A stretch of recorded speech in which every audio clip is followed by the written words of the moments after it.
Welcome back to my Masquerade, or hi if you're new here. My name is Para, your host, and today we're going to be playing Don't Toy With Me, which I'm not sure if it's a Yandarine game, but I have been seeing it a while, so this is technically going to be our second Yandarine game if you think about it. So I guess we'll get into it. Light spills through the tiny windows of the dollhouse, catching the flecks of dust in the air. Although it's early in the morning, the inhabitants have been awake for a little while now. It is to be expected that toys wouldn't have quite the same grasp on time as you do. Whisker, you've hardly touched your tea. Her least of all, she's an antique. You could at least pretend to drink it since I went to the trouble of making it. The stuffed rabbit sits at the table, a frown on its embroidered face. Wait, are you trying to make the rabbit eat that? It turns its head away from the cup in defiance. Geez, you're so moody lately. I know it's not terribly fun to be stuck alone here with me, but you're not doing yourself any favors by being difficult. Don't you think we should be making the best of it? I don't really feel like that's her voice. I really wish you'd let me cut you a mouth so you could try to hold a conversation. Oh my gosh. The rabbit scurries off across the wooden floor and down the stairs. Delilah sighs. It was only a suggestion. I'm not going to force you. I suppose there's another cup down the drain then. Delilah gathers up the teacups and saucer from the floor to take down to the kitchen. Though Whisker has been in the house for a while with her now, he has always been terribly skittish. The kitchen holds the rest of the tea set, always ready for the hypothetical tea party that thus far hadn't come to fruition. The rabbit wasn't about to sit at the table with her. Thinking back on it, she had trouble recalling who it was that used to sit there with her. You're listening right now, aren't you? I'm fairly certain I can hear you out there. Wait, me? Me? Okay. Tap tap. Is me. The sound of large fingers gently tapping nails on the outside of the house answer her question. She smiles softly. There you are. Maybe you could join me? I'm not sure how you would fit in here with me, but I would welcome you anyway. Perhaps you could let me outside? I would sit on the roof to be closer to you. Wait, so I'm the owner of these dolls? Because it's called like Don't Toy With Me, and these are obviously dolls, and there's a fake fruit set, and there's a talking bunny. I'm a living human being with talking dolls and a rabbit. I don't even know how that's supposed to play out. How do you even see that ending well? You know better than to give her way on that. The cracks on her face tell the story of a previous excursion outside of the house. Oh no, you're right. She is met with silence. Her smile holds patiently. For all of 10 seconds. Fine! Then I won't be entertaining you either!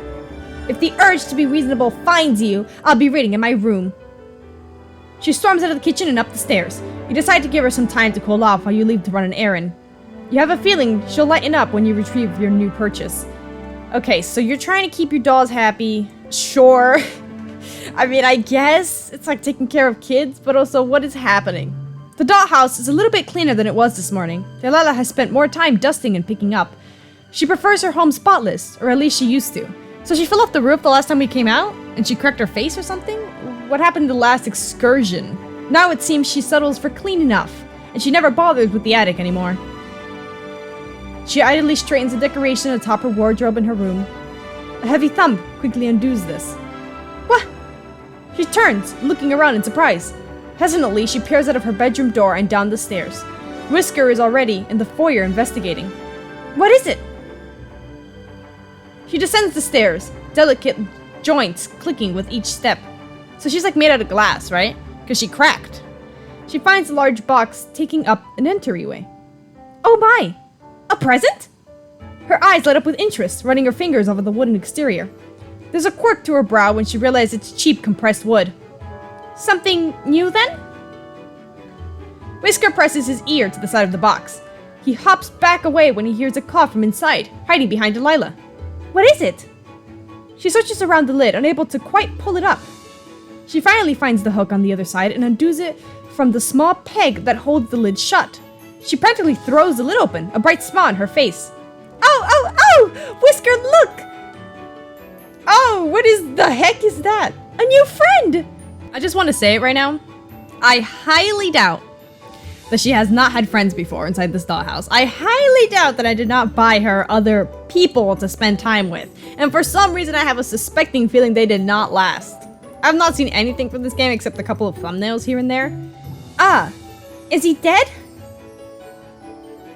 I'm not dead. Huxley. Oh, good! Such a sad-looking clown. The clown in the box hangs limply when Delilah drags him out of the box by his shirt. She's surprised to find that he's mostly fabric, with little structure underneath. His sleeves are half empty, tied at the seams with a ruffle. All in all, his head is solid, but his body is plush. Hello, new friend! My name is Delilah, and this is my friend Whisker. The rabbit's ears lie back, looking none too friendly. He keeps his distance. Back up. Why does he look so intimidating? Can I hide this? Yeah, look at that bunny's face! I know what he's thinking. I'll beat you up! That bunny has a lot of things to say, I have to say. She might have to cut him a mouth. I'm sorry for all the excitement. It's just been so long since we had a new toy. Well, not had, obviously. We don't have you. Where are you actually? Oh, where are my manners? What do you go by, friend? No, I don't go by friend. And I'm a puppet. My name's Huxley. Huxley, how nice! And a puppet! Why, that does explain it. Oh, let me take you to a chair. I shouldn't be holding you the whole time, like a little bear. With Huxley comfortably, situated in his chair at the table, Delilah sits opposite him. She's all smiles, even though the clown looks sullen. Here, have some tea. Oh, can you hold the cup? Have a silly straw. Thanks. Despite the thanks, the clown doesn't make any move to drink the tea. Are you alright, Huxley? I don't expect you to be quite as excited as me, but you look so upset. I'm not upset, but what's there to be excited for? You've taken me out of the box, and here I am to sit in another box. The only difference is that I'm not the only one in this box. Aha! But that makes all the difference, doesn't it? I do enjoy watching Whisker, but he's not one for conversation. And now, this won't be such a lonely place. What do you want to do? I'll show you that there's fun to have here. I don't want anything, thanks. Oh. Well, this is awkward. Well, surely that isn't true. Everyone wants something. Do you want some quiet? We could lie out on the floor and watch the star projector. If that's what you'd like to do. No, we're trying to find something you want to do. Do you want to tell jokes? You are a clown. If you'd like. Did you hear about the clown car that crashed out in the middle of nowhere? There were 30 casualties. I don't think I get that one. I'll try again. What do you get when you boil a clown? This is so gruesome. A laughing stock. Oh my gosh! Oh my gosh, this is so... Oh my goodness gracious. Huxley, you're my new favorite boy, I'll tell you that. Oh, that's funny! Clown soup! I bet it would have polka dots too. Ooh, let me try. A clown named Plakiaki goes to see a therapist. Oh darn it, I messed it up. Heh, you're a funny lady, Delilah. Oh, you smiled! Oh, Huxley! Oh, don't stop just because I pointed it out. I'll start getting the idea you're determined to sulk. Sorry. I just haven't told any jokes in a while. No audience unless I got brought out just for that. So I stopped. What's the point? What's the point of telling jokes? The point of coming up with jokes if I only get to tell them when someone gives me the time of day. I don't like being a puppet. The only choice I get is to not participate. So I started doing that. Opting out. Oh, so you just don't do anything? Nothing I don't want to. Which I don't want to do much lately, so yeah, kind of. He looks uncomfortable at the direction of the conversation. It's clear he hasn't had to explain himself at length before, especially when so withdrawn from everything. Delilah, on the other hand, is clearly mulling this idea over in her head. Do you think you'd want to do more if you could get around better on your own? Since then you could go where you'd like and not have to wait for someone to bring you there. That would make it easier for me. No offense, but I don't think I want you stitching anything onto me if that's what you're thinking. Huh?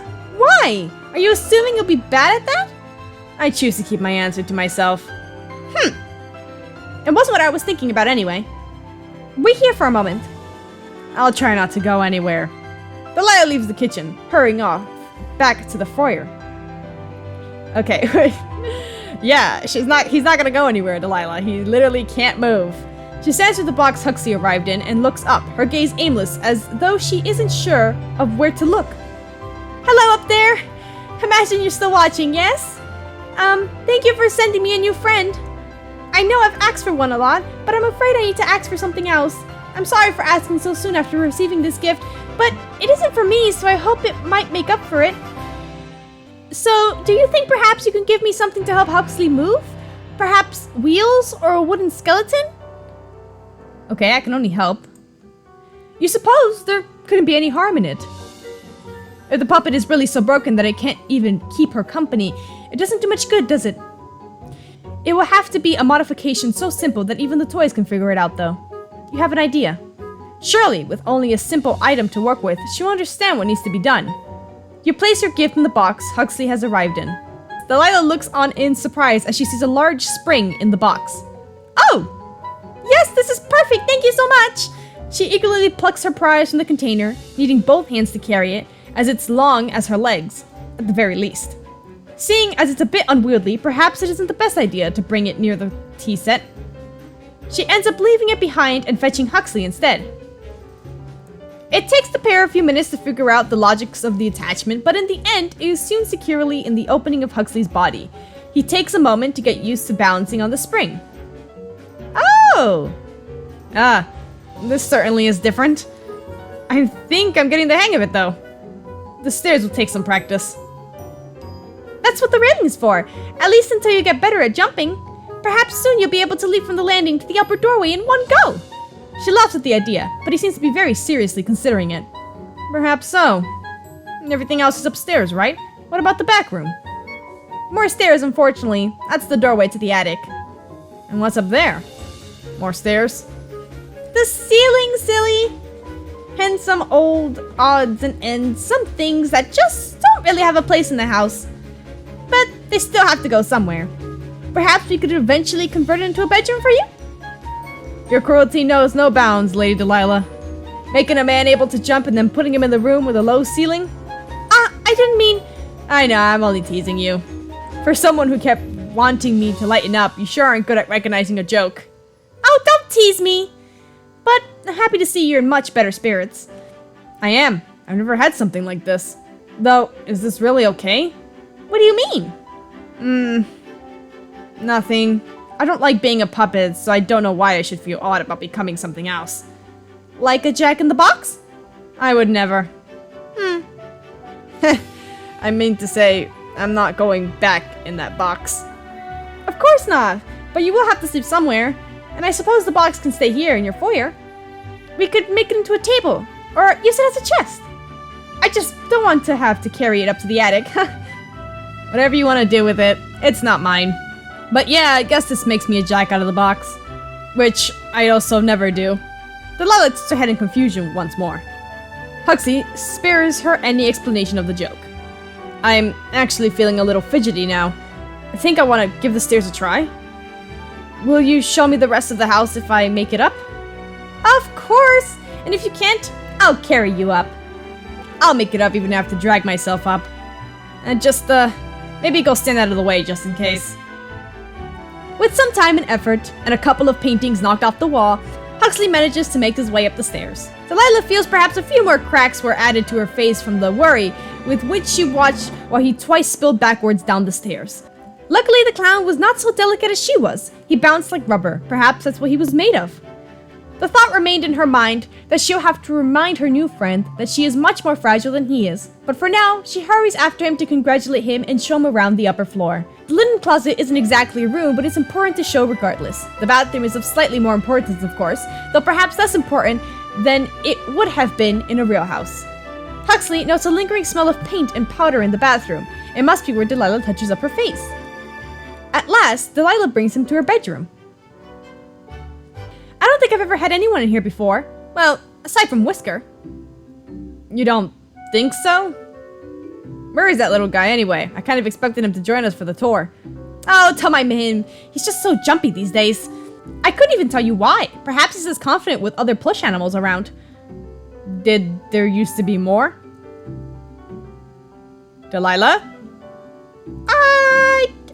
can't seem to recall. I know I knew a teddy bear once. Perhaps he was a friend of Whisker's? She frowns, brows forward in concentration. Huxley watches on with concern. Huxley's eyes, when he has like those eyes and they like dilate like really big, they're so freaking cute. Oh my gosh, I almost like want to draw him. Is remembering things a regular problem for you, Delilah? In a sense, I suppose it is. Very little changes in this house, so the days tend to blend together. If I have trouble remembering something, it'll be hard-pressed to know whether it's due to forgetfulness or because it happened longer ago than I realized. I've recently started writing in my journal again, though, so that should help with the more recent days. I wasn't sure where it was for a while, so I have to really make good use of it now that I have it again. Yeah, sounds like a plan. And if I get curious, I could always read up on what I missed before I got here. Absolutely not! I keep it logged, so you couldn't even if you wanted to. Heh, just another joke, Delilah. I wouldn't read your diary. You better not! Now, what was I going to show you in here? Oh, I wanted to show you here my wardrobe. I keep my dresses here, but it's full of many games as well. You can feel free to help yourself to any of them if you find yourself looking for something to play. I have my bookcase in here as well. I have all the classics. Pride and Prejudice, A Little Princess, Hans Christian Andersen Fairy Tales Collection. Quite the collection, Delilah. Are you teasing me again? No, they're just very you. Huh? Except that one. The complete short stories of Edgar Allan Poe. A little bit of a gothic at heart, are you? I did say I love the classics. What about you, Mr. Know-It-All? You're making yourself sound rather well read. I've just heard my share of bedtime stories in my day. What is that? And the others I've heard a little of in homework form. Ugh. I was so worried. I thought he was just like... I was just like, oh no, what's happening? Did he fall asleep? No, he's just freaking homework, man. I have to say, it hasn't made me the most bookish kind of guy. Except maybe joke books. Ha! Well, in your words, that's very you. There's no shame in it, but I warn you that you will eventually want to do some reading. Beggars can't be choosers for entertainment in this house.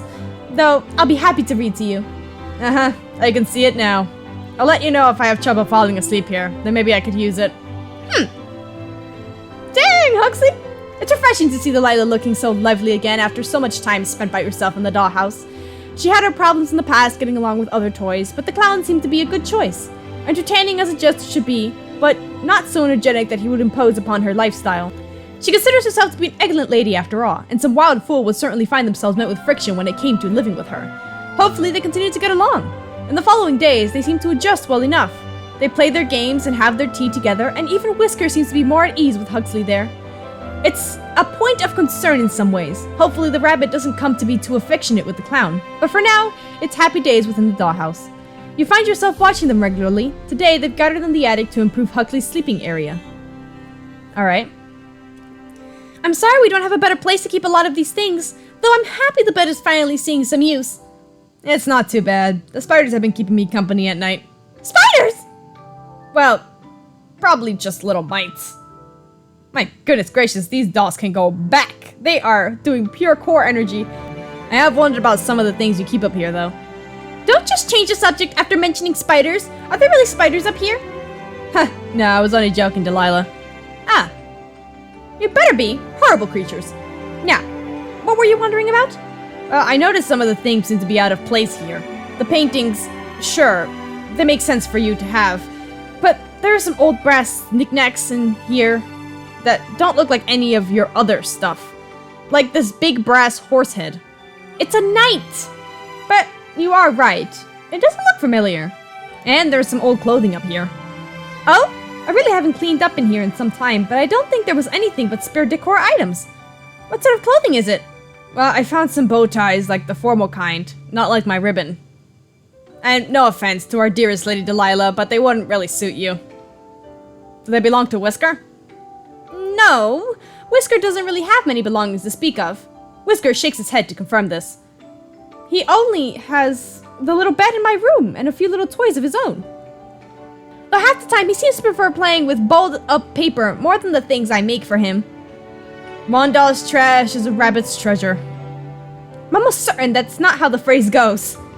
Well, in any case, they seem like men's clothes to me. Though, I did see some old hairbrushes and things as well. Not ones that match your set, though. Do you think some of this was left from whoever lived in the house before you? Suppose that's possible. Though it seems stranger to me that the owner wouldn't remove such things before placing me here. Maybe the owner hoped for a more masculine doll? I'm sure I'm exactly what they were hoping for. They've had me this long after all. Well, the owner doesn't seem to be interested in doing much to your home regardless, so maybe they didn't bother with this? Or they're using your storage for their extra things. Oh, I hadn't considered that. And they get quiet at times, but that doesn't mean they lack interest. They love me. And I love them too. You two should get a room then. Or I guess a house. Oh hush, there's no need to be jealous, Huxley. I'm sure that they love you too. You wouldn't be living here if they didn't find something appealing about you. It must have been my sparkling personality then. Perhaps it was. Right. Well, I don't have any doubts that they're just tossing me in here for your sake if they really love you so much. How do you mean? Well, you have told me a few times just how lonely it is here without someone to have conversation with. And here I am. Well, I am happy you're here, but I doubt it's just for me. It's all the same to me. As long as they leave me be, I'll be fine. Oh, that's just silly, Huxley. I know you enjoy their attention if you got it. Doubt it. Such a sourpuss. I suppose we'll find out next time they do decide to check in on us regardless. I'll be holding my breath until then. Gosh, Huxley's voice is killing me. The conversation comes to a stop as the pair goes back to the cleaning, but it leaves you with some thinking to do. It has been a little time since you initially purchased the clown, so you've had a little time to get to know more about him. More so than you could have known taking him off the shelf. But at this point, I don't know, Huxley's winning me over. I mean, I like Delilah, but I'm also a sucker for cute little boys, what can I say? It would be a lie to say that the clown wasn't growing on you.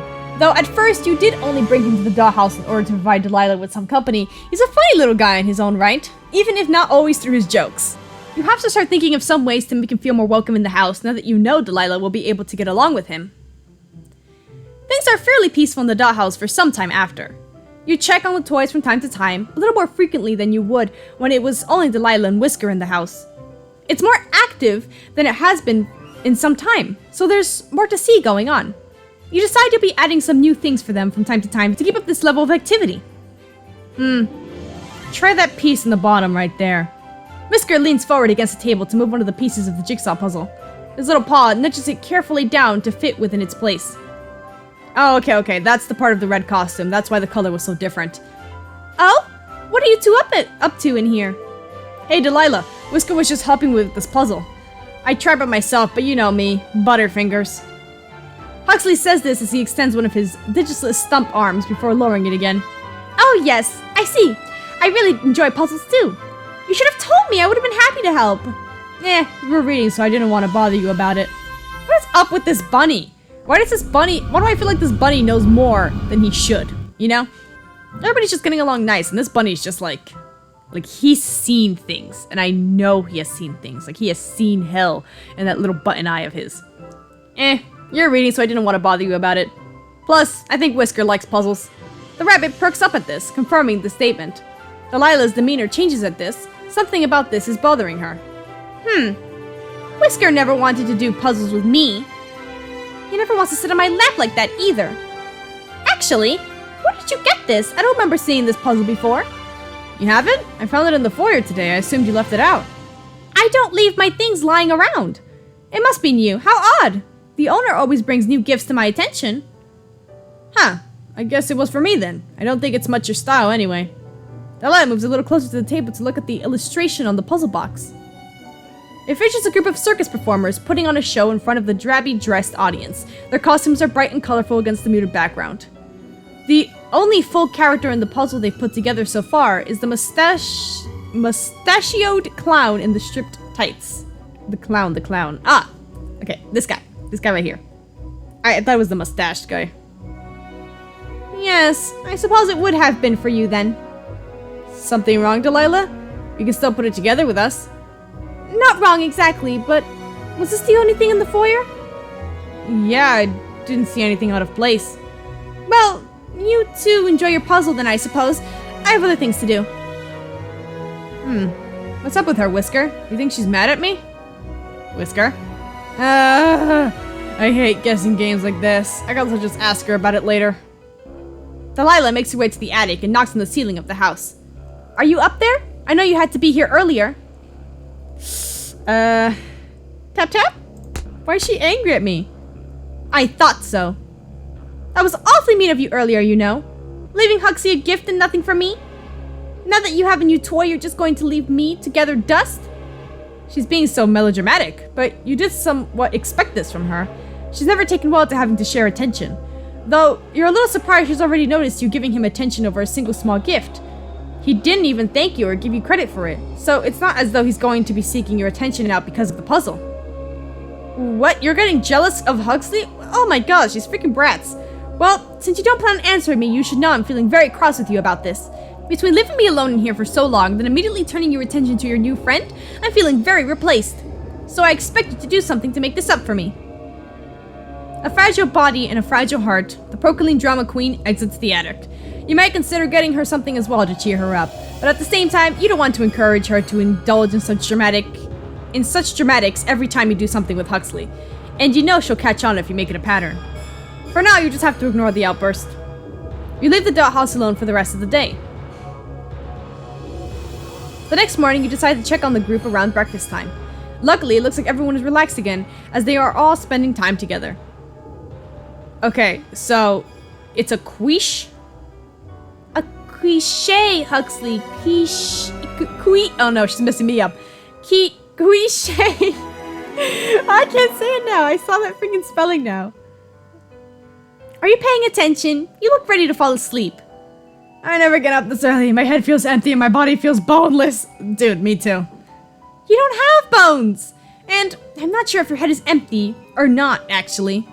Do you have glass eyes like mine? Wait, you're distracting me. I'm trying to give instructions. Sorry, Lady Delilah. Please continue. Well, I was going to have you dice the vegetables for the quiche. The quiche. The quiche? Quiche. I don't know what a quiche is. Isn't that like a... It's not a pie, no. I know it's a food. But I'd rather not have you holding the knife while you're so tired. Why don't you mix up the eggs for me instead? Dude, he doesn't have hands. I think that's the whole point. I think that's why you're sweating. He don't got hands. I'll measure out the other ingredients for you to mix in, and you just have to man the mixer. Aye aye, chef. Easier for me. I'm a klutz with a knife anyway. Alright, Butterfingers. Did she take that seriously? I don't know, man. The group gets to work on their complex breakfast dish. Delilah works efficiently as she dices up their various vegetables into little cubes that will suit the size of the dish. She occasionally moves to check on Huxley's progress, and he seems to have things handled. Whisker hangs onto the clown's back, watching the mixture churning in the bowl and occasionally moving the lever switch when Huxley asks him to. As you watch, you start to notice how much Delilah looks over their way, a small frown on her face. Why is this getting creepy? The music stopped. Whisker catches her eye at one point and looks away. She turns her gaze down to her cutting board. By the time everything is put together to go into the oven, she's on edge. She excuses herself from the kitchen, asking Huxley to set the timer for her on her way out. She heads to the foyer. What? Stepping onto the foyer, Delilah spots a handful of items on the box turntable that Huxley arrived in. A couple of colored balls, some silk handkerchief squares, also colorful, some oversized playing cards. Nothing she'd really be interested in. But there is one particularly ornate item among the group. She approaches and picks it up. Oh, what a cute little cane. I usually prefer parasols, but this is nice. Ah. As she turns the wooden cane over in her hand, she observes the metal handle at the top. It's fairly textured, made to be easy to grab even without wrapping fingers all the way around it. The flat top holds a little painted disc, painstakingly etched with a decorative H. Your work is detailed, even when working with such small materials. You were very particular in making this gift. Excuse me? Did you just break it? The handcrafted cane lies splintered in half on the ground. Whoa. What was that? Nothing. Didn't I tell you to wait in the kitchen? So, I don't have to. And I was worried. You were acting weird. Are those for me? Delilah kicks the handle end of the broken cane behind her with her heel. Probably. Looks like all of it is for you. Whisker skitters across the floor to Huxley's side, carrying the cane handle in his paws. His little plush steps went unnoticed by the larger toys in the room. Huxley takes the cane and looks to see what Delilah was hiding. Jeez, Delilah, what's your problem? Seriously, what did I even do? It's not you! I'm just upset with the owner right now. I was really angry, and I had just picked up the cane. I was so mad, I just hit it against the box without thinking, and it broke. It was an accident. But, bull! You didn't break anything else, you only broke something that was for me. Huxley, are you crying? No. Dude, I'm trying to be a good boy and try to give Huxley nice things, and you broke it. I honestly didn't think it would mean so much to you. It's just a cane. It was made for me. Nobody's ever made something just for me. You have so much. But you want to take away what I've got too? It was an accident. You already admitted you thought about it. That's enough. You're very upset with Delilah for this, and you can see Huxley is getting pretty worked up. Best to separate them for now. You put Delilah where you don't have to look at her for a little while. But... You put Delilah away in her room and lock the door. Huxley, who's already upset by this turn of events, is terrified at seeing your hand enter the dollhouse so suddenly. I am like a demon floop. Huxley's terrified. There isn't much else you can do but leave him alone to calm down. Delilah pounds on the door of her room. No, listen, Delilah was acting like a little shit, okay? She had no business breaking his stuff. Huxley's right, she already got everything she needed. Let Huxley have a couple things too, damn it! You can hear her voice creaking as she cries to you, threatens you, says whatever she can think of to be absolved of any guilt. She just doesn't want to take responsibility for what she did. You decide to leave her in there until you're feeling less upset about what happened, whatever that happens to be. For now, you decide to focus on making a new gift for Huxley. You hadn't expected him to be so sentimental over it. But knowing now that it's so meaningful to him, you're newly motivated to make something for him that he'll enjoy. If he's willing to accept something like that from you, even with his fear of your physical presence, it's a good first foot in the door to actually bonding with the clown. But what to make? Remake the cane, come on, man. Right, the cane really meant a lot to him. You originally thought of it as a convenience item to help him reach things around the house that were difficult for him without hands. But you wanted it to be personal for him as well, hence the elaborate customization. While not the most beautiful miniature you've ever crafted for the house, as a first for him, it still holds some meaning. You decide to clear the remains of the old cane once everyone is asleep, then you make it anew. Over the next couple of days, you leave the dollhouse alone to work digitally on the cane for Huxley. Why don't you just make something for both of them? Although, now it's already too late because she already messed up Delilah. But I mean, like, if you were gonna give him presents and customize something for him, at the same time while you were giving him the cane, just give her something too. I don't know, man. You imagined he would like some time without you looming over the house after what happened before. However, you know that before you can present him with this cane, you have to try to get things back to normal within the house. It's time to check on Delilah. You find her lying on her bed, completely despondent. She's fully dressed, though you can't be sure whether that means she's been getting up every day to get ready or just hasn't changed into her pajamas since you put her in here. You unlock the door with a click. She's immediately alert. You're back! I thought maybe you were going to leave me in here forever. I'm sorry for acting out before. I shouldn't have destroyed something that you made. Well, this is a surprise. But you doubt she'll learn much from this, even if she's trying to make up with you now. You should consider my feelings too, though. It's not about the gift specifically. You know that, don't you? Oh boy. You aren't sure what to do in response to this. She looks ready to burst into tears, and you're still pretty cross with her. It doesn't neglect your suspicion that she's only trying to get your sympathies, so you'll forgive her for acting out. She looks up and around the room expectantly. When nothing happens, she slowly sinks. I see. You don't want to talk about it right now? That's fine. It's fine. I should go let Huxley and Whisker know I'm out again. And I suppose talk to Huxley about this. I love you. Please talk to me soon. She anxiously hurries out of the room, her posture stiff and her expression full of worry. Just in case, you stick around to listen in on her and Huxley. You find the conversation already in progress, but their voices are low and hard to hear. Perhaps Delilah doesn't want you to listen in? I just worried that that's the direction this is going. I don't remember it clearly, but I do have mentions in my journal. I don't think it's out of the question that replacement is what they have in mind. Well, I don't know them very well, so I couldn't say that, but when I got here, you tried very hard to tell me how much you trusted them on stuff. Plus, don't you think that's kind of an overreaction to a few gifts for me? This house is already full of stuff for you, and it's just common sense that more things would be added for me to balance it out. You just don't get it. My bond with them is special, so I can tell when they're pulling away. Well, so what then? So what? Yeah, I mean, they put me in here for you, didn't they? It's not like you'd be alone even if they did decide to focus their attention on me. That's not the same! Oh. I'm not trying to say I don't like you, Huxley. I like you a lot. You're my friend. But the owner, that's something else different entirely. My friendship with you makes me happy, but you don't give my life purpose. Nobody can do that for you, Delilah. I know you think you're made just for them, but here's the thing. You have no purpose. Nobody does. Nobody can give you one. That's the awful truth. You have to get by in life by your own will. Or just spin your wheels like I was when I just gave up.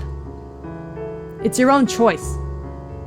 There's no pressure to live for someone else, but there's no drive outside of your own wants. And that's different, but it is what it is. But that can't possibly be right. And how would you know anyway? You spent your whole life just moping around, hating what you are. Just because you lack any purpose doesn't mean I do too. I should have known better than to confide in you. You don't get it because you've never been anyone's favorite. Well, I'm Whisker's favorite. For the second time in just a few minutes, Delilah storms out of the room, though this time it's clear she's angrier than she is upset. But at the very least, Huxley stood his ground this time. Delilah looks like she's going to sulk over tea in the kitchen, so you feel safe in leaving them alone while you get back to work. As long as she isn't at his throat, she can be mad as all she likes. Are you sure we should leave them alone? I'm worried. Oh, wow. Today you finished your cane for Huxley. Rather than draw attention to it, you left it in the foyer for him to find. You're excited to see his reaction. He carefully picks up the cane. It's not a perfect recreation, but one you took a little bit more time with. Tiny relief carvings spiral down the cane. They aren't detailed since scale is a difficult factor for you, but they were chosen with care. Stars and simple comedy and tragedy masks are the main motif you chose. The masks feature prominently on the metal handle as well. It's certainly more ornate than before, but you use the same H initial medallion as before as the inlay.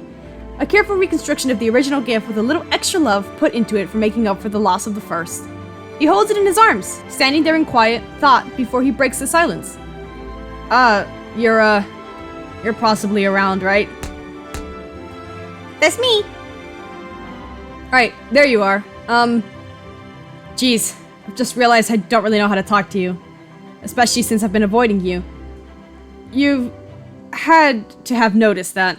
Sorry about that, and thanks for this. I really don't think you care about me at all, since it'll be pretty easy for you to just think of me as some object for your entertainment. Shut up, Cars! But you surprised me. Don't think I'd be dressing up all swanky to match this thing, though. It'll be for knocking things off shelves and helping me up the stairs, and that's it. Delilah steps down the stairs, frowning as she looks at the conspicuous cane in the foyer. Huxley's initial joviality. Oh man, he was happy. I think that's what that means. He was happy. Clears right up at seeing how she's looking at it. Ah, that cane. I suppose I should keep my distance then. What do you mean? It's not like you'll break it a second time. I told you that was an accident. You're still trying that, huh? I guess I didn't mean to imply you wouldn't break it again out of the goodness of your heart anyway. You only wouldn't break it because you got in trouble for it the first time. And I suppose you had the time of your life with me locked away in there then, didn't you? Not having to do with me encroaching on your time with Whisker or the owner. Perhaps I should worry of how you might think up ways to get rid of me for longer than that. You're just trying to get a rise out of me now. How so? It's the truth. Unless you think everything I do should be about you too. I am the only one who hasn't been acting that way over you after all, so I would understand your confusion. Why are you so jealous of me?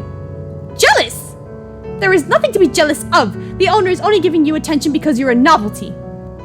You're new, and they'll get bored of you. Shut up. And even if they do, whatever. Whisker's my friend, I thought you were too, but whatever. One is plenty for me. At least he cares about me. You never care about anyone but yourself. Whisker quietly enters the room, having heard the commotion and his name being used. He looks especially worried. That's not true! I care about the owner, or else this wouldn't even matter to me, because they care about me too. Oh yeah? Then what happened to what you said before? About their silence being fine with you? They can ignore you all they want as long as they aren't giving attention to anyone else? You're not sure at all about whether they care about you. You're worried you're just a toy to them. Because you put all your worth into getting their approval. You make yourself miserable, Delilah. So stop coming up with ways to blame me for that. Neither of us control what they do. Neither of us can know for sure how they feel. Neither of us can guarantee we're more than just possessions for them. So it's pointless. If you don't want to be my friend, then just leave me alone. Yeah, Delilah. Frickin' biatch. I can't even. I thought she was gonna be nice, you know? That she was gonna get over it. You sit in silence for a moment. Is that really how he feels about you? Even after you went out of the way to make him feel welcome? He's right about Delilah's insecurity. But maybe he's the same. Maybe he just can't trust you. You don't like it, but it's hard to completely disregard his point of view. You aren't in the same position at all, and he knows it.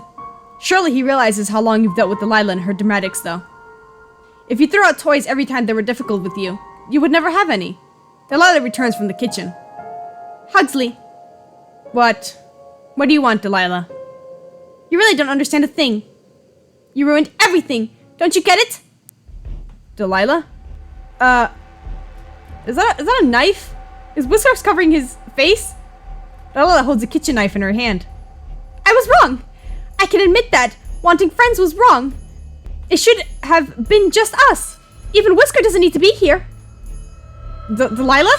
Whisker is quick to flee. He bumps into the box, knocking the lid open. He uses it for cover. You're acting nuts. If you want the cane so bad, just take it. I just won't have anything. It's better than whatever this is. I don't want the stupid cane. I just want things to be like they were. Delilah, please, you're scaring me. You begin to reach for Delilah. But she lunges before you can even come close. You're doing it on purpose! Going on and on about how much it doesn't matter to you. About how you aren't even trying. It just comes so easy to you, doesn't it? While I worry and try and actually care about what happens, you just mope until everything gets handed to you. I'm not. Please, I'll just go. I'll ask them to take me out of here. That's not good enough. I need to know that you won't come back. What? No, stop! Delilah. Can we freaking grab her? Stop! Oh no. With the knife swinging, there isn't much you can do but wait. What do you mean, pick her up? He stopped moving early into the attack.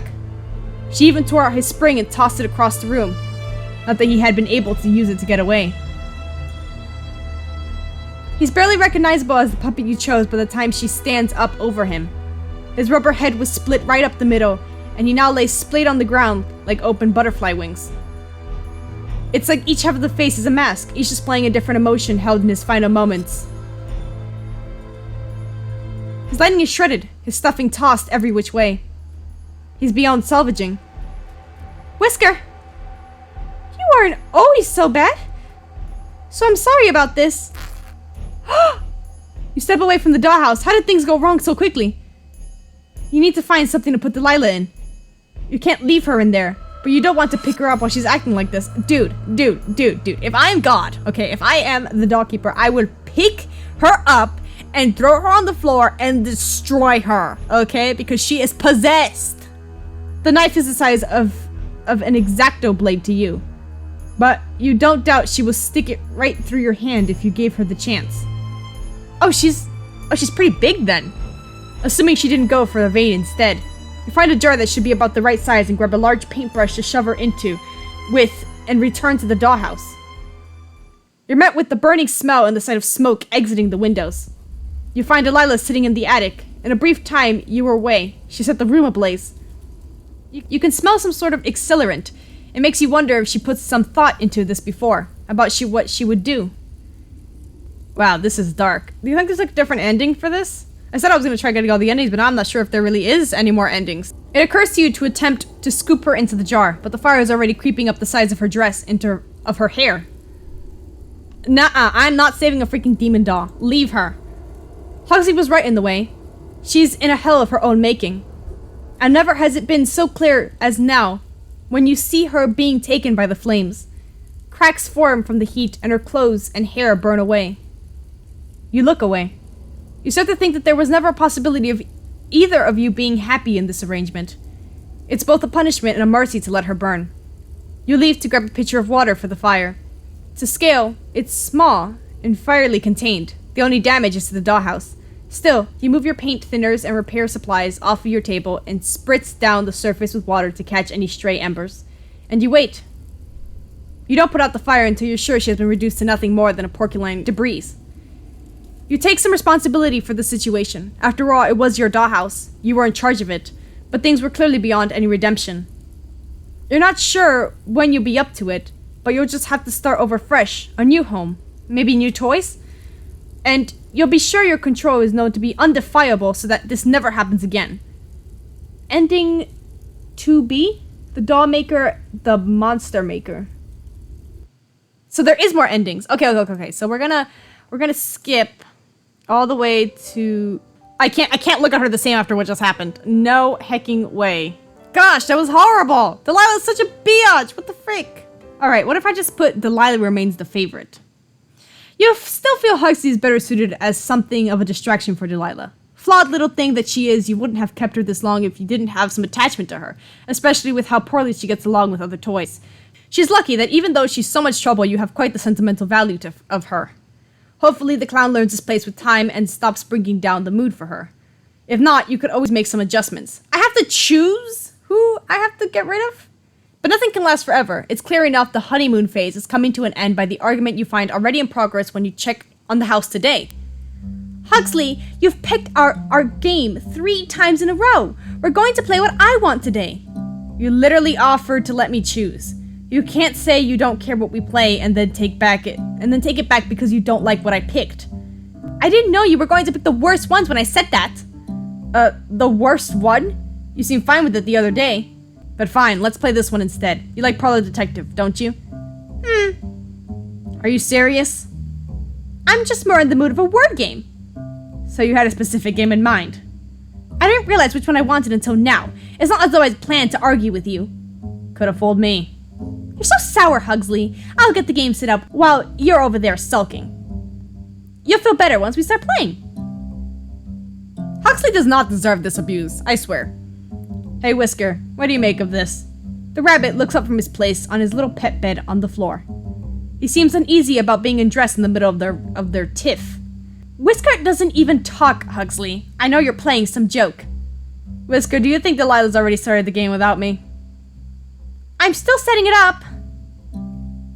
Because I'm starting to think we're playing charades or ESP tester. Or maybe just mind games. I don't think expecting you to take me at my word requires you to be psychic. The only funny thing about this is how silly you're acting over some board games. Yeah, well, maybe I'm not in the mood for your kind of game. So you're pitching a fit over not getting your way? Ha, that's rich. No, if you just said what you wanted from the beginning, I wouldn't care. Honestly, if you wanted to watch paint dry and you were serious about it, that'll be fine with me. But I'd rather drink paint than get jerked around. Then enjoy the taste of your new colors. I'm not in the mood to play anymore. Delilah shoves the little letter tabs and the game board back into the box she had been removing from them. Even Huxley looks a bit surprised at this reaction, but primarily he looks irritated. It's odd to see him so worked up. Though he has been more lively since Delilah helped him get back to his feet, it's rare to see him feel so strongly about anything. The general state of innuendo he carries himself with leaves little room for such emotional outbursts, not beyond a sarcastic remark anyway. So, seeing him like this, it's a little worrisome. Once the game is put away, Delilah moves to push him along toward the door, meeting resistance when she does. What are you doing? We're not going to be playing anything now, so I want some time for myself. Get out of my room. How mature of you, Miss Delilah.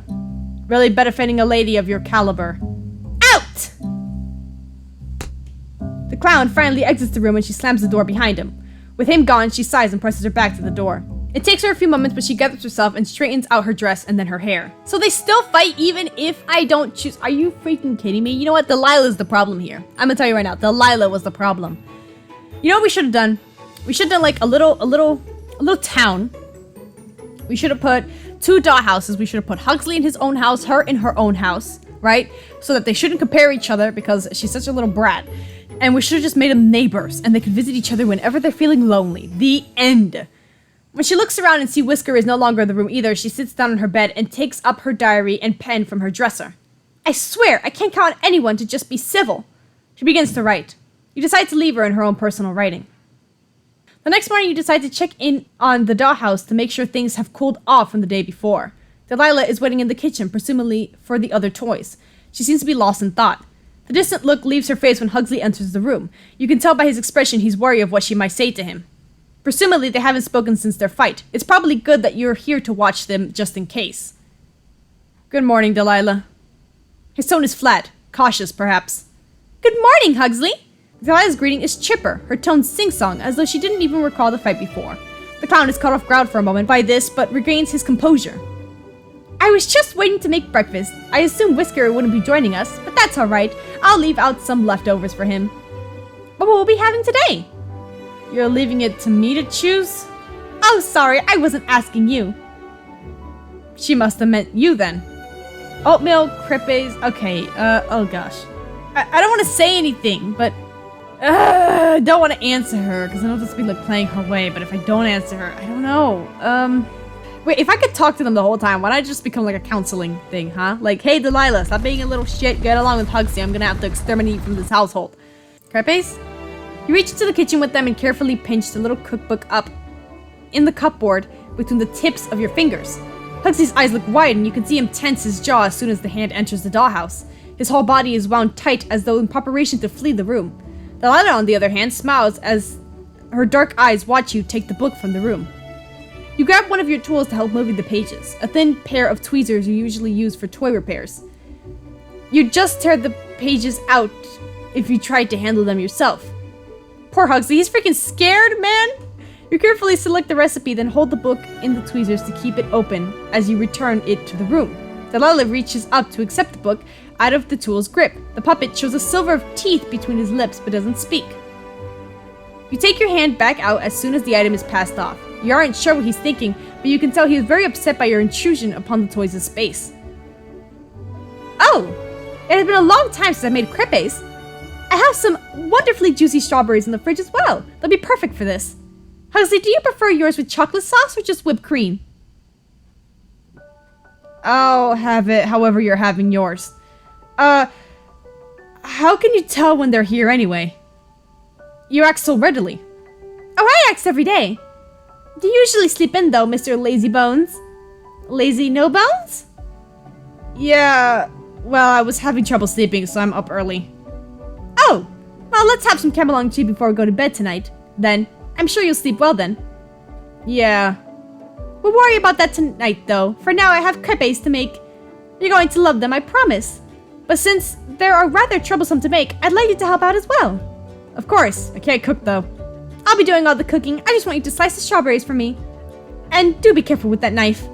You watch as Delilah starts to prepare the whipped cream and crepe batter. She paradoxically stops to correct Huxley on his cutting technique. Each time he seems a little more discouraged, but he doesn't remark on it. That's probably for the best. You watch until Delilah starts putting together the crepes, lovingly rolled into the little cone shapes and filled with cream and fruit. At some point, she recuts some of Huxley's strawberry slices into hearts to top them with. Things seem peaceful again, so you leave them to their culinary work. Hopefully the morning together helps them put that argument of the night before behind them. Your hopes that the toys wouldn't need much more supervision to keep getting along turned out to be a little too optimistic. You find yourself regularly checking in on them when you hear arguments breaking out in the dollhouse. Despite Huxley's original harsh demeanor toward Delilah, when she would snap at him, you find he is becoming more and more upset by these developments. You never really took him for the emotional type. You're not sure what to make of it, but Delilah is convinced that he has only crocodile tears for her. Even if so, you find yourself worried about the state of the dollhouse if they continue to bicker this way. You only brought Huxley in as a way to keep her entertained and to provide her some company that would actually talk to her, but you're starting to wonder if that was the right decision. The mood of the dollhouse has become unhospitable, and you sometimes find yourself considering separating the two by adding an extra wall to divide the dollhouse. But that would hardly be a practical solution. At least do that, please. That's what I'm saying. Like every other day, you find yourself checking in on the dollhouse when it becomes too quiet. You need to see what's the two inside are up to. You see Delilah is currently having some tea in the kitchen by herself. She seems fairly content, but you did hear another fight earlier. You check the attic for Huxley next, expecting to find him moping by himself after another rough day. But he's not there. What is he doing in there? You watch in silence. Whisker rests on the pet bed in the room, and his head turns to look at the clown as he crosses the room. Huxley brings an arm up to his own face and mimes a shushing noise. A little difficult to do without fingers, but the rabbit seemed to understand. He lays his head back down and Huxley continues across the room. He lingers at the bookshelf, bending down to examine the spine of each entry there. He checks the board games as well. Not finding what he's looking for, he heads to the dresser next. His eyes wander over the basket of flowers and the cutter of small desk items Delilah keeps there. A little notepad with a list of chores and repairs to be made sits on top. Is he looking for a diary? Does he want to see how much of a psychopath she is?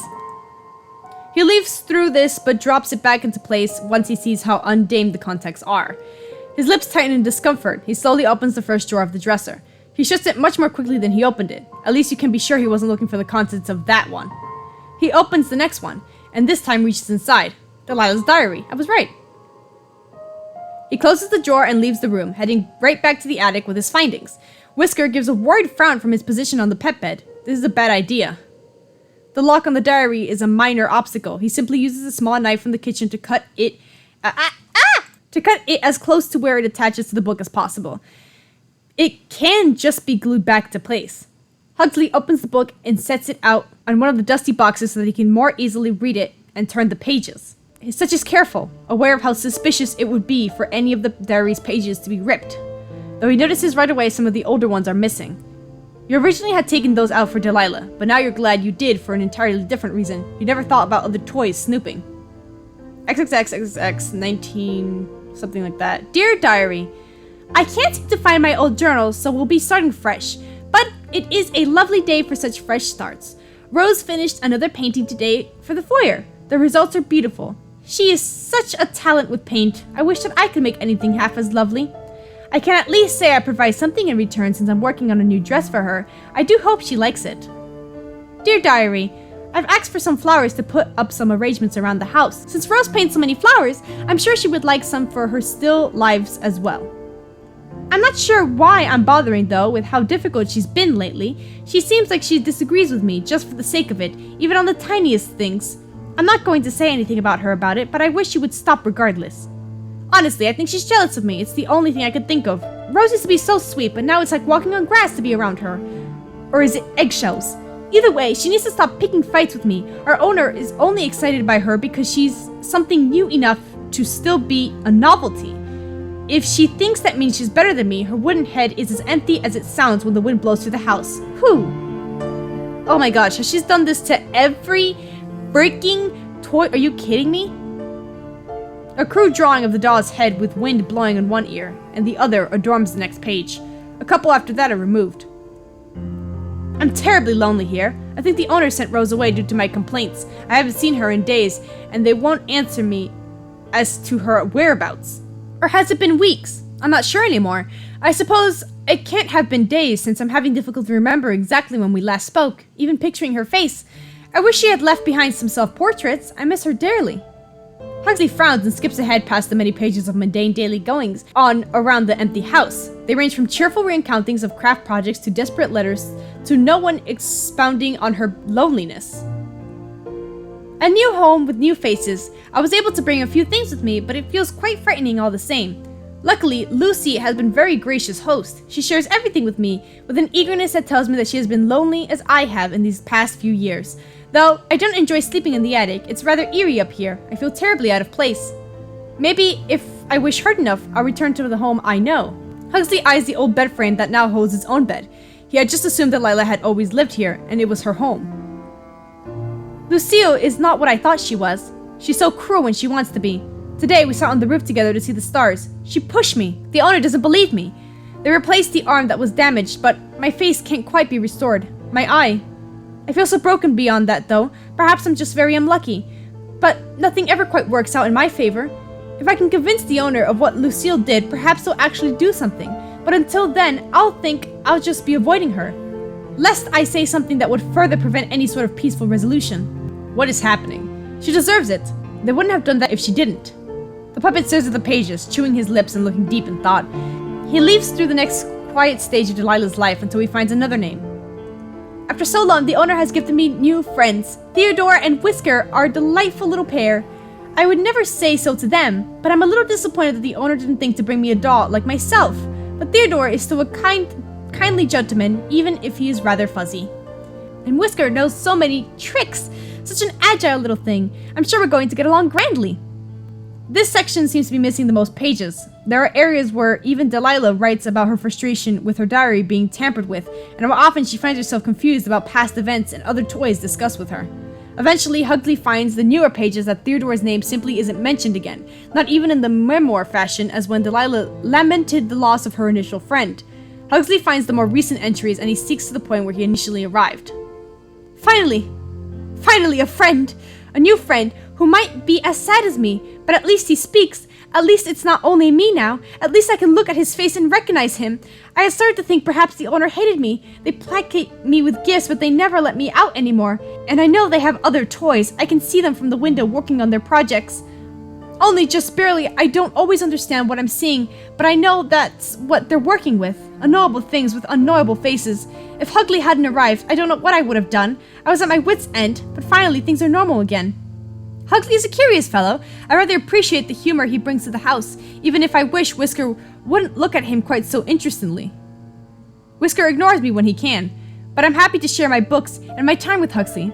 I don't know if he understands our situation quite the same that I do, but he likely already knows that there won't be more toys added to this home after him. Unless one of us were to be replaced, of course, but I wouldn't let that happen. Wouldn't let either of us be replaced or wouldn't let herself be replaced. The rest of this is just about things we've done together, though she does kind of talk about me like she thinks I'm stupid or something. Huxley frowned and finally closes the diary. This was a waste of time, and now I have to fix the strap too. I remember seeing some glue in Delilah's scrapbooking supplies. I'll just use that. He leaves the attic to return the book to its original hiding place in the bedroom. Delilah is already there. Why are you acting like that, Whisker? You funny little bunny. You never tried to play with my things before. Now give my hairbrush back, come on. Huh? Huxley tries haphazardly to hide the book behind his loose sleeves. Oh, hey Delilah. Hello, Huxley, do you need something? No, it was really quiet up in the attic. Oh, isn't it always though? She smiles, amused by what sounds to her like a very silly excuse to come find her. I was just brushing my hair until Whisker stole my brush, silly little thing. Whisker tenses as Delilah reaches for him. He squeaks as she picks him up by the scruff. Delilah, be careful, that looks really, uncomfortable for him. Oh, he's just being dramatic. He always is when I pick him up. She tugs on the brush in Whisker's paw. Huxley finally catches on to why the rabbit is acting so strange. He tries to inch closer to the dresser while Delilah is occupied with Whisker. The book slides right out of his grip and onto the floor when he tries to lean over toward the dresser. Uh-oh. Delilah drops Whisker, her eyes trailing right down to where her diary lies on the floor. She looks stunned, but only for a moment. What are you doing? Delilah, that is my private writing. What's wrong with you? Coming into my room and stealing my things? You horrible creature! I had a reason, okay? I'm sorry. Shouldn't have done it. What reason could you possibly have for rifling through my drawers and violating my privacy? I share everything with you, Huxley. I should at least have my own thoughts to myself. I wanted to know what was going on inside your head. You've been getting really mean with me lately. So I thought I'd just see what I was doing wrong. If it was me or you, or if I was doing something that was upsetting you. I should have just talked to you about it. You're accusing me of being mean while you've stolen from me? And just how have I mistreated you, Huxley? This is my home and I'm sharing it with you. I make you food and I play games with you. I even fixed you. I wasn't broken, you know. And that's part of it. You do things for me, but then you act like I owe you. Like you're counting on how many favors you've given me and turn in later. Plus, you get so angry about everything if it doesn't go your way. I don't want to feel like I have to watch every little thing I say or you'll get upset. You have an awful attitude, Huxley. What am I supposed to say? Being upset by your rude behavior isn't unreasonable. Disagreeing with you isn't rude. So is stealing not rude either? I already apologized. And if things I do for you make you feel so awful, then I don't think I should do anything for you anymore. You ingrate! You're being ridiculous about this. Coming from a clown. Maybe you're right. Maybe you weren't broken before, like I thought. Maybe you're just made wrong in the first place. Delilah cups her hand around her mouth and looks up at the ceiling. You can take your spring back. We don't need it anymore. Delilah, get rid of it. Get it out of my house. Stop it. Huxley shoves Delilah backwards, causing her to stumble. She trips over Whisker, who scurries to try to get out of the way. There's quite a crack when she hits the ground. Huxley stares at her with her wide eyes. You mean his? I don't know. I didn't mean... You decide you've seen enough of this. Wait! You scoop the clown out of the dollhouse as Delilah picks herself back up. You can see her limp as she steps forward. Likely some minor leg damage. You'll have to fix that. As for Huxley, clearly giving him equal footing with Delilah in the home was a mistake? Excuse me! You carefully tie out the sections of the fabric that kept the spring in place in the puppet's body. Once it's done, you set the metal piece aside. It's what she asked for after all. And in this case, you're inclined to agree with her. What? You gently place Huxley back in the dollhouse. His breathing is heavy and his body trembles as he lies on the floor, unwilling to get back up just yet. He is so sensitive about any sort of contact with you. Pitiful, really. Delilah brushes off her dress and frowns down at him on the ground. He looks back up with her with glossy eyes. Delilah. Huxley's expression betrays the level of hurt he's feeling. Even beyond the physical change, this is clearly an incredible deep betrayal in his eyes. What? You got by without it before. But since you think my input doesn't matter anymore, there's no reason to keep using the thing I decided to give you, right? You'll figure something out by yourself. Unless you decide to take back what you said. And plead with me for forgiveness. Huxley's expressions darkened as he goes quiet. What is wrong with me?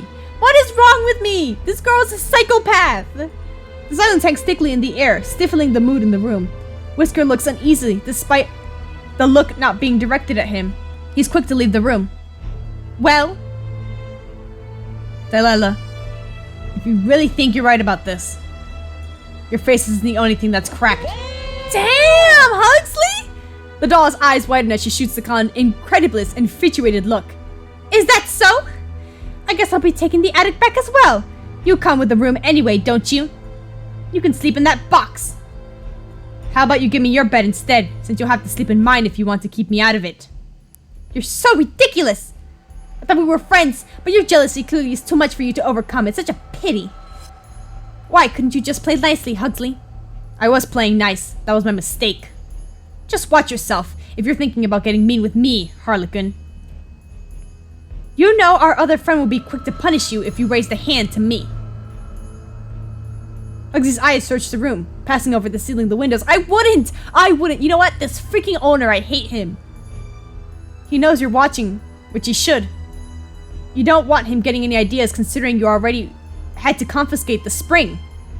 And just like that, he seems to lose all energy. You're right. It's pointless. So why don't you just go crawl in your box? Huxley says nothing as he leaves the room, having to pull himself along the floor. When he reaches the stairs, Whisker at least helps him along, once he's sure Delilah can't see. Delilah, on the other hand, is looking pleased with herself despite the edge of sourness still affecting her mood. Honestly, can you believe the nerve of him? I do so much for him and he decides to treat me like this in my own home? Clearly he forgot whose house this is. I shouldn't have expected much sense from a clown anyway. Thank you for looking out for me. I knew you would. We've been through so much together. I love you, my dear. When you check on Huxley, he really has returned to his box, curled up inside, much like when you first put him in the house. No, Huxley! No. You imagine that he'll get over his mood with enough time. Hopefully he'll come back out with a new attitude as well. You expect him a little better when you chose him, honestly. He is better! In any case, you're glad that the little problem has been taken care of. Later in the evening, a surprisingly loud sound draws your attention back to the dollhouse. You check the foyer first. The large mirror near the attic door remains intact. Huxley doesn't seem to be in the box anymore. He must have snuck back up to the attic to sleep. Kill her, Huxley! He doesn't seem to be present here either. And it appears the picture frame in this room also wasn't the source of the noise, and it is still in one piece. You already saw into the kitchen from the entryway, and it was completely dark, so that leaves. You decide to check Delilah's room. Though it's unlikely, she does have decorative window. You mean she does have a decorative window. It would be possible to break, as well as various glass knickknacks. It looks like she's awake as well, as you see a dark shape on her bed. Closer to the bed, you realize there is something lying on the floor. A brass knight piece? You're putting off the inevitable. You finally move the curtains on Delilah's bed to look in on her.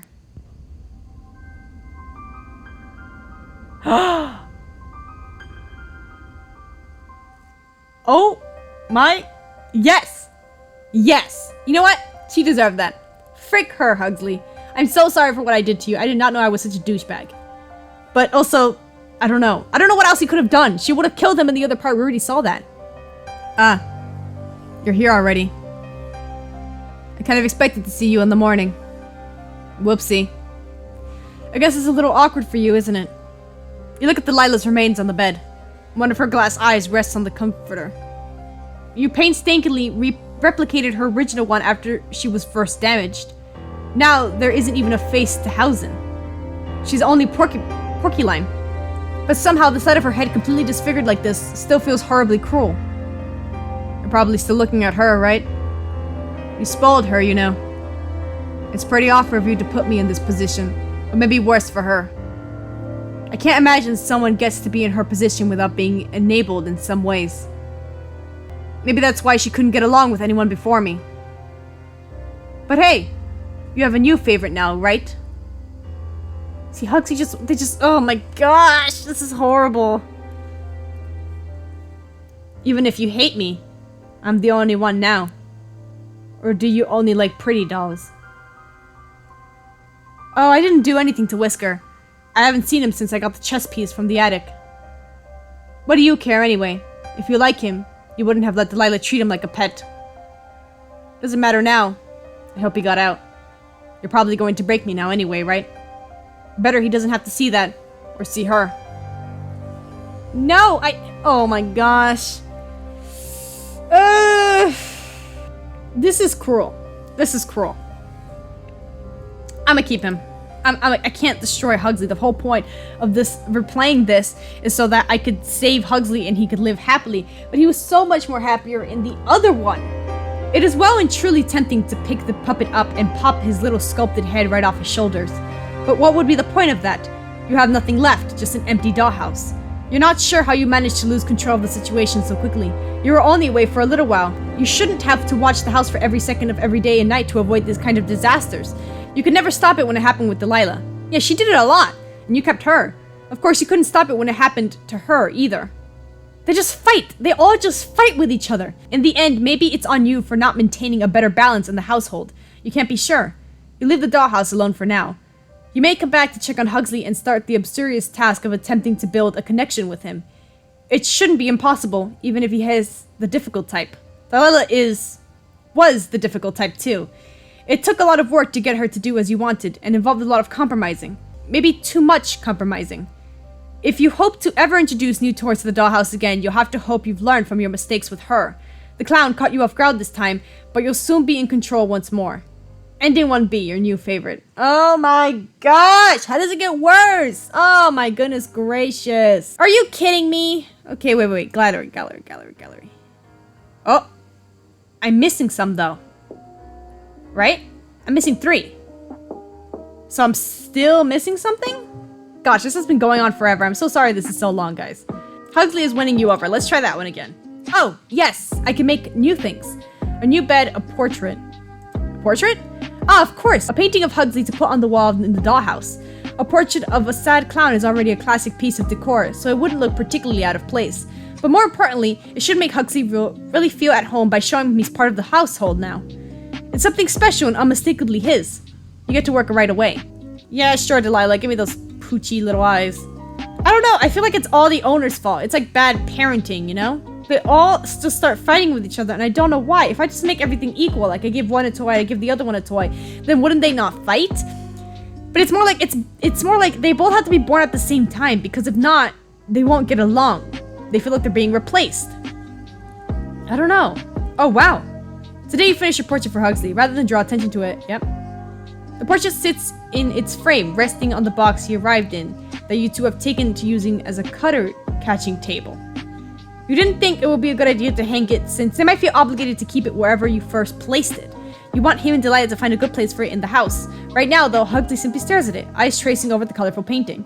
You originally had intended to make it his resting expression, the classic and sad clown painting, but you instead decided to base the portrait's expression on the passive smile he often gave, seen in his moments of cautious optimism. You feel it represents him more truly that way. He eventually looks up from the portrait, turning his head to look around the ceiling as the toys tend to do when unsure of your presence. Ah, you're probably around, right? Sorry, the music's very low. I lowered it. Right, there you are. Geez, I've just realized I don't really know how to talk to you. Also, don't think I didn't notice you tried to pretty me up in this picture. It's an awfully generous take on me. Ah, on your picture. There isn't quite room for it down here, though. I suppose if we aren't to keep it in the attic, we'll have to take down one of my pictures. Nah, why not tuck it in the attic, since you don't want to see it anyway? Huxley plays right along with Delilah's comment rather than trying to plasticate her. You worry about how that will go over. I don't dislike it, but do you expect me to be excited about it? Though I suppose you're quite pleased with yourself. This is my house, and even I don't have a portrait in it. But you show up, and, well, it's fitting that there should be a picture of you here now, and not one of me. Maybe the owner will give me a miniature violin to play for you next. Oh, so suddenly you understand my feelings? Or perhaps you've already made up your mind about how I should feel, and you're just directing me. You're just trying to get a rise out of me now. How so? It's the truth. Oh no. Yeah, she's jealous, buddy. I don't know, man. I don't know what to do. She pulls out a knife and then, oh goodness. Oh no, I don't want to see it again. Oh no! Oh, there's the other one. Okay. We can save her. The dollhouse is definitely ruined. Huxley and Whisker are beyond saving. Horrible as she has been, she's the only thing left. You reach into the dollhouse with your tools and scoop the burning doll into the jar. It's lucky for her that you chose a glass container, or you wouldn't have even had the option. You hurry onto the bathroom, the lid held over the jar to try to keep the smoke from escaping. It's not quite enough to smolder the flames. You finally bring her to the sink and turn on the faucet, drenching her and filling the container with water. By the time you've done all this, her cotton clothing has been ruined. Her wool-wefted hair has easily burned away. Her paper flowers are only ashes in the water. She's naked and charred and unrecognizable, but she's alive. Try as she might to convince you otherwise by sinking motionlessly into the bottom of the jar. You'll have to remake her. The damage is extensive. But she's a monster of your making. You'll breathe new life into her, and hopefully this time you'll get it right. Ending to A, the Princess Ashtaput. The Ashtaputl. Wait, so there's two versions of the endings for both Huxley and... Okay, wait. Because there's 2A and there's 2B, so that means there must be 1A and 1B. So if I break him, will I get a different ending? They're not showing me pictures, though. You're sure it's what he wants anyway. You easily take the puppet out of the dollhouse and tear him in half in your hands. His fabric body shreds with minimal effort. What a waste. Delilah is beyond repair. Huxley was a disaster. The rabbit has completely vanished. You have to start over from scratch. You don't even know if you have it in you at this point. Perhaps you avoid choosing such big egos in your next project. It only causes trouble when they crave to be in control, knowing you're the only one with any control here. Well, say for instances like tonight. Even humans can control everything. Ending 1A, you spoil her. Okay, I think that's all the endings, right? I didn't get every gallery, though. Oh, I did! What in the world? I think it's just what you unlock when you get all the endings, right? Oh, it has color. Oh, so this is like concept art? Wait, let me go back for 2 seconds. My throat hurts. I read too much. How many hours has it been? Like 2? Holy. Okay. Aw, man. Why couldn't they just get along, huh? Why can't I just be a proud-ass parent? Why you gotta be like that? Alright. It's a different darks. Delilah burning. Huxley in his box. Yeah. Gosh, I can't stand looking at them. Why? Alright. Bedroom, entry, kitchen, attic. Concept art. Alright. If you guys wanted to see it, I guess. Why can't there just be like a happy ending where like either we take over the freaking I don't know, the owner. We like make us or leave them the house. They become like in position. Just, it's all the owner's fault, okay? It's all the owner's fault. Them, I don't know what the owner did this. They don't even try to save Huxley. They don't even try to save her. They don't try to separate them. They don't try to fix their relationship. They don't be fair with the gifts. So of course one of them is gonna start getting jealous. They don't try to break up fights. I mean, you're the parent here. They're freaking children. They're your children specifically. You gotta take care of them. But no, of course, let them fight. Let them see who's gonna replace each other, right? I'm such a terrible owner. Gosh, it's like everybody's horrible in this game, but I still love Huxley. I don't know why. It's just the cutest. And honestly, the thing is that I saw the good side to Huxley and I did not see the good side to Delilah. She was always gonna be bad. She's so evil. Gosh, she's a brat. The owner made her into a brat. It's not really her fault too either, because it's always like the parents' fault if kids act that way in real life. So that's what I'm guessing here. Huxley, I saw the good side to him though. He just wanted to be loved and they just wanted to be treated equally. Honestly, it was all the owner's fault. Again, I blame the owner. So anyway, guys, my throat is killing me, so I'm just gonna quickly end it off here. So thank you for coming to today's Masquerade. I upload every Friday, so if you want to see more gameplay videos, and don't forget to subscribe to get an invitation to my next Masquerade, and click the like button to get this video to other people and to support me, your host, Para. Bye!